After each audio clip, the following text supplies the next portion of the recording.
Hello, this is Camille, and I'm making a documentary of my country home here in Dundee, New York. The road you see is called Six Corners Road, and we live right up past Preemption Road and before the road hits Gravel Run. As you can see, there are no homes along this route until you get to about there. And of course, ours is right over here, and you see our Mennonite mailbox.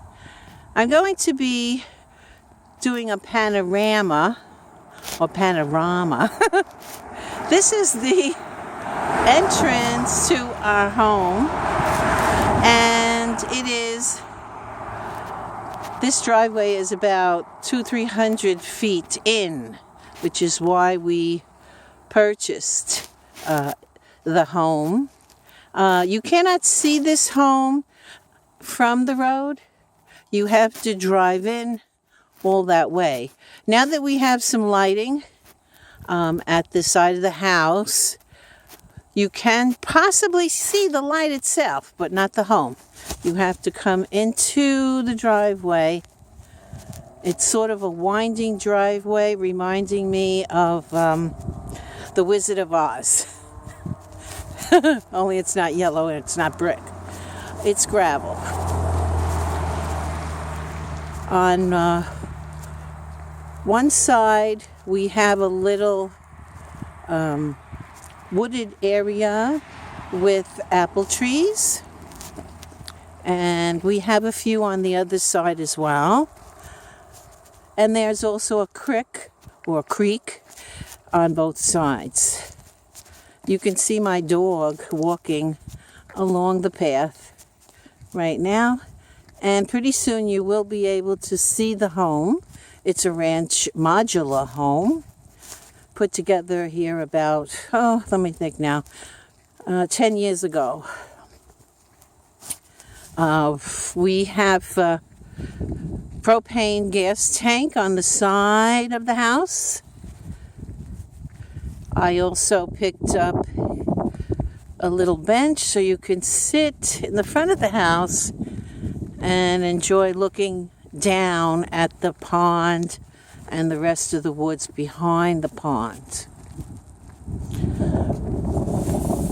We, of course, put in a country star on our home, and we added a few flags here and there to express our patriotism and love for the country.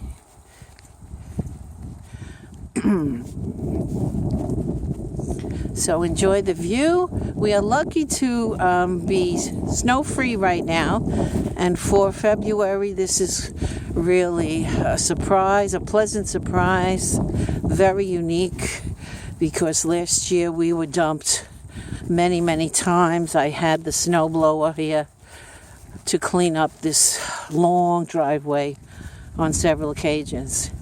If you can see past the modular home and the carport behind it, there is a little shed that I purchased to put in some tools and the new zero turn that Charles uses for grass cutting in the summertime.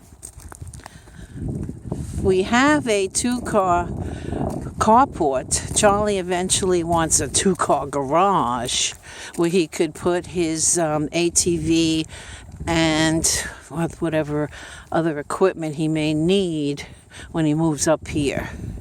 I'm looking, though, towards some sort of a barn type, and I think the Woodtech people make some really nice ones.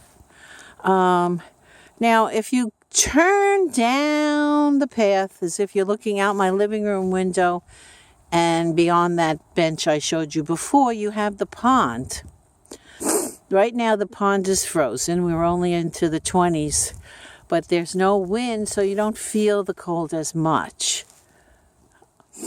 We initially bought about 32 acres here, and we added about 12 more that was taken away before we even got here, sold to another person. But luckily we connected with that person and recently were able to get it back. Now, if you walk along the lawn, I guess you would call it, the former people who lived here left us a little swing, which is a nice little addition. And I should be getting a wood-burning stove soon, handmade, which would be really nice in this area. We need a new, let me go back to the pond. We need a new pier because the pier is very old and it actually separated when Charles was trying to get rid of some of the cattails. He did about a third of the work on his own. It's very hard to do. We also have some benches there that are lovely to sit in during the summer or the warmer weather and just look out at the pond. We do have some fish in the pond. I believe they're trout. They're very small, and I wouldn't bother to eat them. I just let them sit there or swim there. And as I was saying, right behind the pond, we have a clearing. And it really has the potential to have another type of home there, another facility, like another little cabin or something that you could place right here and feel like Snow White and invite the seven dwarfs. It's totally surrounded by the pine trees, and as you can hear, there is no traffic. Very little traffic goes by Six Corners.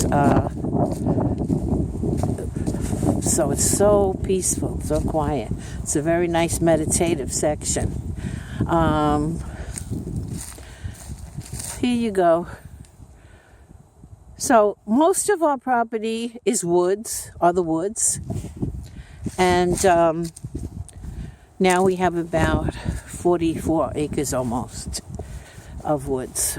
Not completely. A couple, of course, is the lawn surrounding the home. All right, now we're going up. If you see a bunch of wood shrubs, these were cut by Charles underneath these trees here and the trees that you see across because he wants the trees to breathe. He's trying to make this place look like the New York Botanical Gardens in Dundee. So we have to clean that out. He's already transported a lot of that to the Starkey recyclable place. Over here is where we kept all our leaves. Charlie actually gathered the leaves that had fallen from these trees here. These are not pines, so they're hickory nuts, and they shed like crazy, as you can see. I'm going to now go up this little hill, and I will take you around to the new shed. We used to have a horseshoe court right beyond the shed, but we gave that away because it was totally useless. I never really wanted to play it. Over here, we have a man-made waterfall that was put in by the former owners. And several rocks were added. And a few more plants. So it looks really pretty in the summertime, the spring, when they bloom. And the man-made waterfall comes from the frog's mouth. The water comes down the stairs and into this little pond here. The reason I put this piece of plastic in the pond is because some of the frogs that jump around, they get stuck in there. So I want to make sure they get out. All right, let me go up these stairs. This is the back porch. Again, you have a little hill. And if you could see clearly, there's a big bird's nest. We get a lot of big birds here. So that's like the surround view of our home here in Dundee. Hope you enjoyed it.